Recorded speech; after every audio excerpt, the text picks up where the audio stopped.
Rain was coming down in sheets. It was coming down essentially sideways, blowing sideways. That's when we saw this metal sign in front of the hotel where we are basically peel off and peel back and become potentially a dangerous projectile. So right now, this is definitely the most intense that it has felt in Florida City, and you can only imagine what it must feel like in the Keys, where, as we already know, officials have been warning the potentially catastrophic effects that Irma would bring. And of course, in the Florida Keys, in Key West and some of those lower Keys, particularly, the storm surge is a major concern. And that is something that we know has been in the past, something they have grappled with, and some residents have said, look, we're not going to leave. We've been able to weather other storms, but this time, the warnings from the National Weather Service were enough to get some of those longtime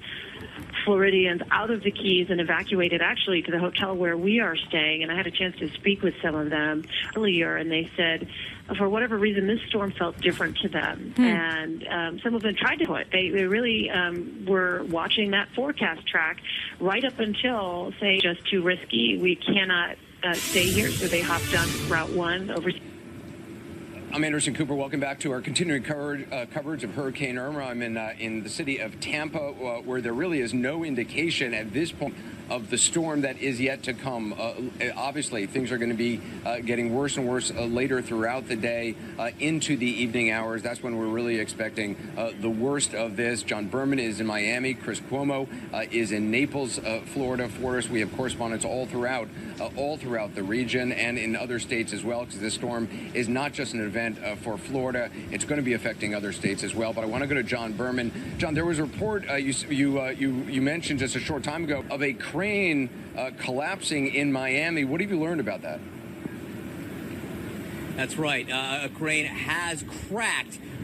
Officials want to be clear to say it's not a full collapse. The standing part of the crane has not pulled off of the building, but it does appear that the boom has cracked off. This was for people in this city. 20 to 25 cranes do line the city right now. It's a sign of the sort of the economic boom that's happening in Miami right now. They did not have time to take them down. I believe we have with us a witness, someone who saw this crane crack. Gideon Ape joins me by the phone right now. He is in downtown Miami. Gideon, give me a sense of what you saw.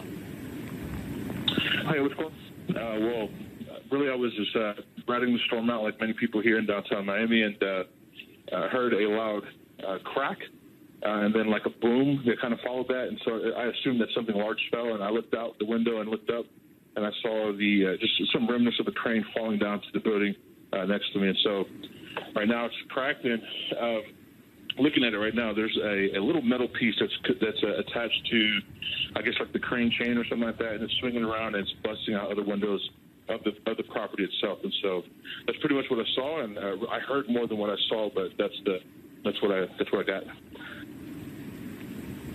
Officials had told us leading up into the storm that these cranes were built to withstand winds of 145 miles an hour. We're not there.